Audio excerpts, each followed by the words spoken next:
पौष माह के शुक्ल पक्ष की एकादशी को पौष पुत्रदा एकादशी कहते हैं और ये साल की पहली एकादशी है।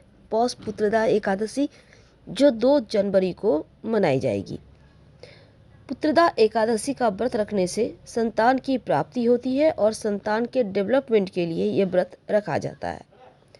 शुभ मुहूर्त क्या देखिए, 1 जनवरी को ही शाम 7:11 पर एकादशी तिथि लग जाएगी। समापन 2 जनवरी 2023 की शाम 8:23 पर होगी। पारण 3 जनवरी की सुबह 7:12 से सुबह 9:25 के बीच होगा। उदया तिथि के अनुसार 2 जनवरी को ही व्रत रखी जाएगी। कहा जाता है कि एकादशी का व्रत करने से इंसान के शरीर में एक निश्चित संतुलन बनता है। साथ ही व्यक्ति कोई भी कार्य अगर ईमानदारी से करे तो वो भी पूरा हो जाता है। अगर आप एकादशी व्रत का पालन करते हैं, अनजाने में हुए आपके पाप भी दूर हो जाते हैं।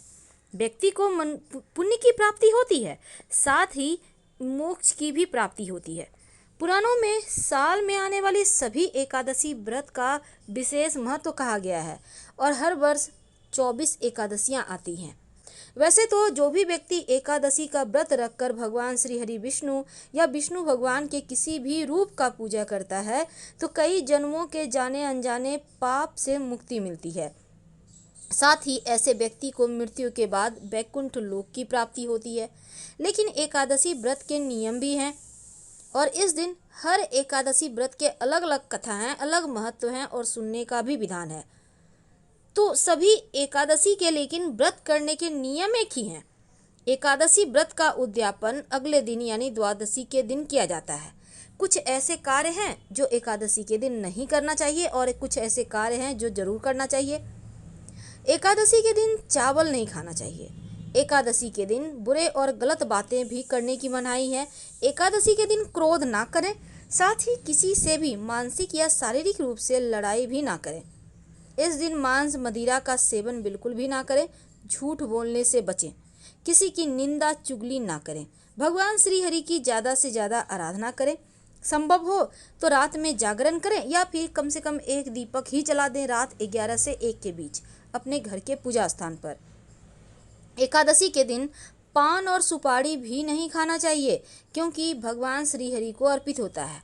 इसके साथ ही इस दिन आप व्रत करें या ना करें पर भगवान श्री हरि की आराधना जरूर करें।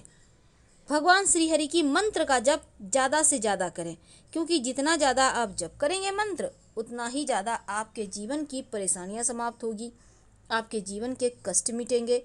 तो एकादशी व्रत की बहुत सारी महिमा है, लेकिन पूजा पाठ भगवान श्री हरि विष्णु की ही होगी। अब देखिए एकादशी व्रत है क्या, महत्व क्या है। पुराणों में एकादशी को हरि दिन हरिवासर के नाम से भी जाना जाता है और इस व्रत को वैष्णव और गैर वैष्णव दोनों ही संप्रदायों के लोग करते हैं। ऐसा कहा जाता है कि एकादशी का व्रत करना, हवन यज्ञ करना, वैदिक कर्म कांड करना, ये सभी चीज़ों से ज़्यादा आपको सिर्फ व्रत करने से पुण्य मिलते हैं। और इस व्रत को रखने की एक और मान्यता ये है कि इससे पूर्वज और पितरों को स्वर्गलोक की प्राप्ति होती है। स्कंद पुराण में भी एकादशी व्रत के महत्व के बारे में बताया गया है। जो भी व्यक्ति इस व्रत को करता है उसके लिए एकादशी के दिन गेहूं, मसाले, सब्जियां भी नहीं खाना चाहिए। आप फल जूस लेकर खा सकते हैं, रह सकते हैं। हालांकि इस एकादशी व्रत के दिन बहुत सारे नियम हैं, तो तमाम नियमों के बारे में भी हम जानेंगे, पर इस दिन एक छोटा सा प्रयोग किया जाएगा वो भी हम आपको बताएंगे। व्रत करने जो लोग व्रत आज कर रहे हैं उनको कुछ चीज़ों से दूर रहना चाहिए। जैसे कि एकादशी के दिन दांत साफ करने के लिए लकड़ी का दातुन इस्तेमाल ना करें। आप नींबू, जामुन या फिर आम के पत्तों को चबा लें और फिर उंगली से कंठ साफ कर लें। वृक्ष से पत्ता भी नहीं तोड़ना चाहिए। अगर आपने व्रत किया है तो स्वयं के गिरे हुए पत्तों का इस्तेमाल करें। आप चाहें तो घर में ही आप श्रीमद् भागवत गीता का पाठ करें 11वें अध्याय का, या फिर सुन भी सकते हैं। ओम नमो भगवते वासुदेवाय मंत्र का ज़्यादा से ज़्यादा जप करें। दान धर्म करने की भी मान्यता है। एकादशी के अगले दिन द्वादशी तिथि के दिन आपको सुबह उठकर सुबह 8 अमूमन हर एकादशी तिथि में सुबह 5:30 से 8, सवा 8 के बीच ही आपको पारण करना चाहिए।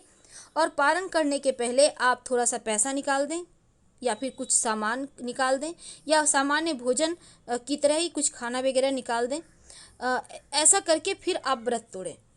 त्रयोदशी तिथि से आने से पहले ही व्रत का पारण कर लें, इस बात का ध्यान रखें, क्योंकि एकादशी व्रत का पारण द्वादशी तिथि में ही होना चाहिए। तो आप कोई चूक ना हो, इसका ध्यान रखें। भले ही आप 24 एकादशी ना करें, मुख्य एकादशी करें, लेकिन आप नियमों का पालन जरूर कीजिएगा। तो एकादशी के दिन जहाँ तक संभव हो कम बोलें, सात्विक रहें, बाल मत कटवाएं, घर में जो वृक्ष हैं किसी के भी पत्ते ना तोड़ें, चावल तो नहीं ही खाना चाहिए, किसी और का दिया हुआ अन्न भी मत खाइए, और मन में किसी भी प्रकार का विकार ना आने दें। अब जैसे कि बहुत सारे लोग क्या करते हैं, फलारी में गोभी, पालक, सलजम वगैरह जूस वगैरह ले लेते हैं। मत खाइएगा, आप फल खाइए। एकादशी व्रत की कथा जरूर सुने, क्योंकि इसके पीछे कई सारी कहानियां हैं। व्रत कथा बहुत महत्वपूर्ण है और एकादशी के दिन सुनने से व्रत कथा जो है ना बहुत अनिवार्य माना जाता है। शास्त्रों में कहा गया है कि बिना एकादशी की व्रत कथा सुने व्यक्ति को उपवास का पूरा फल नहीं मिलता। और तमाम बातें अभी तक हमने आपके साथ साझा किया कि कैसे एकादशी का व्रत करना चाहिए और क्या करना चाहिए। लेकिन आज हम एक छोटा सा प्रयोग लेकर आपके साथ जुड़े हैं। एकादशी के दिन आप जब व्रत करेंगे तो शाम के समय एक छोटा सा काम कीजिएगा। आप अपने घर में जब शाम में दिया बाती करेंगे तो दीपक में एक लौंग डाल दीजिए और अपनी मनोकामना कहिए, फिर आरती वगैरह करें, पूरे घर में दिखाएं। आप चाहें तो कपूर के सहारे लौंग डालकर जलाकर भी पूरे घर में दिखा सकते हैं, या घी का बाती में भी कर सकते हैं। अगर आप दीपक में एक चुटकी काला तिल डाल देते हैं तो पितृदोष समाप्त हो जाते हैं, पितृदेव शांत हो जाते हैं, जीवन की मुश्किलें कम होती है और यहाँ तक कि शनिदेव की कृपा भी बरसती है। अगर दीपक में आप 2-4 काली मिर्च के दाने डाल देते हैं तो इससे भी नकारात्मक ऊर्जाएं शांत होती है। अगर सरसों के दाने डालते हैं तो जो आपके आसपास निगेटिविटी है, जो आपके जीवन की परेशानियां हैं, जो आपको लगता है अतिरिक्त आत्माएं, जो पितृदोष है, वो सभी चीज़ें समाप्त हो जाती है। तो आप अपनी सुविधानुसार चीज़ों को जलाइए और नहीं कुछ समझ में आए तो एक लौंग डालकर ही जलाकर पूरे घर में दिखाइए। जीवन की मुश्किलें कम होंगी, जीवन की परेशानियां कम होंगी। और साथ ही पास के किसी भी शिव जी के मंदिर में जाकर एकादशी तिथि के दिन, क्योंकि भगवान श्री हरि के आराध्य शिव जी हैं और शिव जी के आराध्य श्री हरि विष्णु हैं, तो उनके मंदिर में एक दिया जरूर जलाइएगा, तभी इस दिन के व्रत को आपका पूरा फल मिलता है। दीपक सरसों के तेल का भी हो सकता है, घी का भी हो सकता है, पर उसमें भी लौंग डाल दीजिएगा। जीवन की मुश्किलें कम होंगी, जीवन की परेशानियां कम होंगी। और तुलसी जी में जब दीपक जलाइएगा तब तुलसी जी की 3 परिक्रमा या 11 परिक्रमा कीजिएगा, ओम नमो भगवते वासुदेवाय मंत्र का जप करते हुए। इस दिन व्रत कथा सुनने का विधान है। तो आप पीपल के नीचे एक तिल के तेल का दिया या घी के दिए में एक चुटकी काला तिल डालकर या काली उड़द डालकर जरूर जला दें। आप चाहें तो काला जो कील होता है लोहे का, उसको भी डालकर जला सकते हैं। शनि की पीड़ाओं से मुक्ति मिलेगी। तो आसपास आपके घर के जहाँ भी पीपल का पेड़ है वहाँ एक दिया जरूर जला दीजिएगा। तो पौष पुत्रदा एकादशी का महत्व क्या है? पुत्रदा का अर्थ होता है पुत्रों का दाता, और यह एकादशी पौष माह के हिंदू महीने के दौरान आती है। तो इस एकादशी, चूँकि साल में 2 पुत्रदा एकादशी होती है, पहली पुत्रदा एकादशी पौष माह में और दूसरा श्रावण माह में मनाई जाती है। यह एकादशी उन दंपतियों के द्वारा मनाए जाने का विधान है जो पुत्र की प्राप्ति की इच्छा रखते हैं। जो भक्त श्रद्धा और समर्पण के साथ ये व्रत रखते हैं, भगवान विष्णु भक्तों को सुख, समृद्धि, मनोकामना पूर्ति का आशीर्वाद देते हैं। और पौष पुत्रदा एकादशी को वैकुंठ एकादशी भी कहते हैं, मुक्ति कोटि एकादशी के नाम से भी जानते हैं। इस दिन भूलकर भी कुछ गलतियां नहीं करना चाहिए, जैसे कि इस दिन तुलसी के पत्ते ना तोड़ें। तुलसी के पत्तों को एकादशी के एक दिन पहले ही तोड़ लेना चाहिए और इसे ताज़ा रखने के लिए रात भर आप पानी में रख सकते हैं। इस दिन मांस, मदिरा, प्याज, लहसुन का सेवन ना करें, ये तामसिक श्रेणी में आता है।